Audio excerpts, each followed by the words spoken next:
তো দর্শক আমরা একজন ভাইকে পেয়ে গেছি যে শাকিব খানের একজন ভক্ত। উনি রাজকুমার ছবি দেখছেন। ভাই প্রিয়তমা দেখছেন?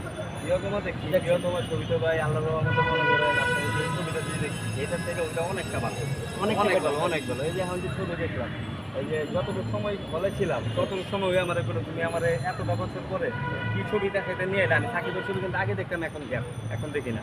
কি ছবি দেখাইতে নিয়ে এলে ছবিতে কোনো ভালো মজা পেতেছি না। কারণ আমি বললাম আসলে সময় যাপ দেখতে পাই, দেখ না কি হয়। রাজকুমার দিনে আপনার মনে করেন যে দেখতে পারলাম মাহিয়ামা কি মাহি হ্যাঁ, ওর আম্মু এটা মনের পর তো ওরে মাথা খারাপ। তারপরে করে চিন্তা ভাবনা করলাম না এরপর আর কার ছবি দেখা যাবে না।